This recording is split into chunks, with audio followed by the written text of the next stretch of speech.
Hello, dear friends. This is Kira Rudik, member of Ukrainian Parliament and leader of the political party Holos. I'm talking to you from Kiev, Ukraine.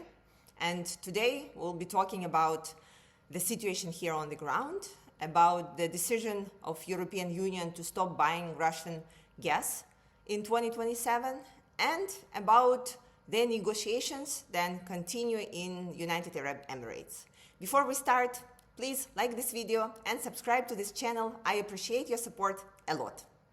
So situation on the ground is still very hard. It is really a humanitarian catastrophe because with the temperature still below zero, we have at least 6,000 buildings, residential buildings, without the heating and running water and electricity. And it's very hard to fix it quickly. And this is why there are certain things that's being done inside the country and outside. So we are grateful to our partners that from outside Ukraine, countries like Italy, Belgium, Poland are sending batches of generators. That will be a quick fix that is necessary because it will allow us to provide some sort of comfort to people in the regions that were affected the most.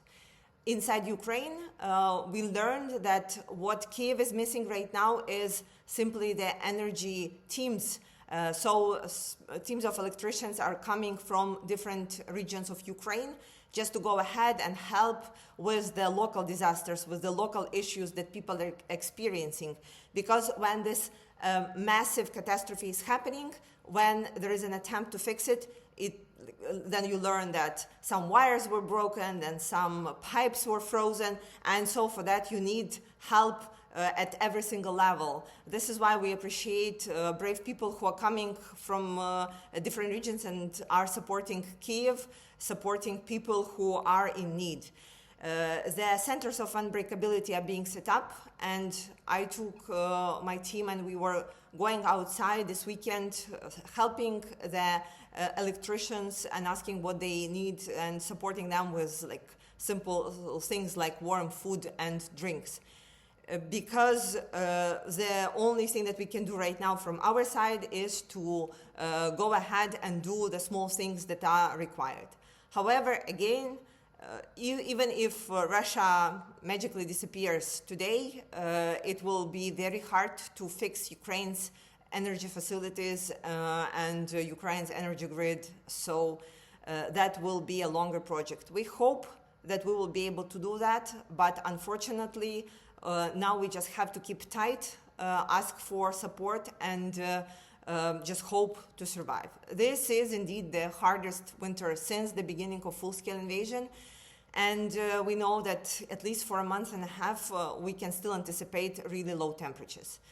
It is, on a personal level, is exhausting and hard, and I still get electricity only at night. However, every single day that we survive, we have less days in front of us, and this is why we have to remain really united, working together and finding support wherever we can. So we have some very good news on the sanctions level. So finally, Europe has decided, voted and signed to stop buying Russian natural gas by 2027. So before the full-scale invasion, Russia was trading with Europe and selling to them their natural resources, their natural gas, crude oil, oil refined products, and coal. And they were profiting from it enormously, making up to 165 billion euros a year from this trade. And this is why there was this illusion that Russia would never attack Ukraine because it's better to trade than to fight. So when Russia has attacked us in 2022, the sanctions were implemented, and slowly but steadily Europe started to get free from the dependence on Russian energy resources. And so the natural gas is the final step. So as of right now, Europe is still paying up to 15 billion euros a year for Russian natural gas, and they will stop doing that in 2027. Of course, we would want that to happen in 2022. Of course, I wish that sanctions were working better and faster, but just imagine that Russia was indeed making very good money. They were trading, and they gave it all up for some illusions that Putin was feeding their people, that they will rebuild Russian empire, etc., for what? Of course, we understand that Russia will regroup and perhaps try to sell more resources to India and China and others. But at least they wouldn't have this political influence on Europe as one of their massive exports of the energy resources. This is why it's a very good move. We salute to that, and we hope that everybody who learns history will realize in future that you cannot be reliant on aggressive countries in getting any of your resources from them. And regarding the negotiations, there is not much that we have heard just yet about what's going on there. The two things that are in the press, the first one is the information from Financial Times that Ukraine is pressured to give up on our Donbas territories to get better security guarantees from the United States. And I have this big question, at which point the idea to have peace for Ukraine became the idea to get aggressor the peace of Ukraine. And this is absolutely terrifying, and I can tell you 100% it wouldn't work.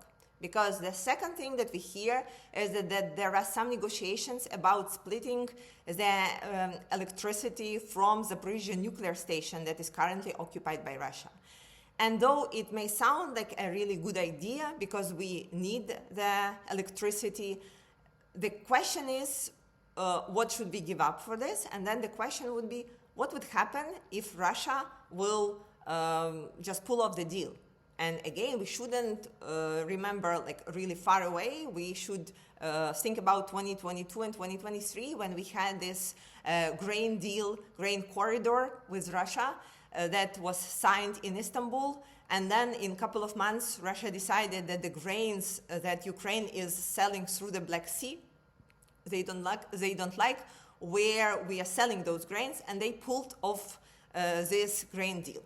And you know what made Russia to allow Ukraine's ships to freely sail through the Black Sea? You wouldn't believe that. Ukraine's armed forces, who pushed by force Russian warships from the Black Sea, the way that Ukraine's ships can continue operating. Here, I think we should learn again from this past that was not so long time ago, and say that for anything that we can agree on, there should be a really clear way of acting. What would happen if Russia pulls or declines or changes their mind? Before there is this solution, any agreement, any idea that may sound great will unfortunately not work. So that's that. Thank you so much for your support, and see you next time.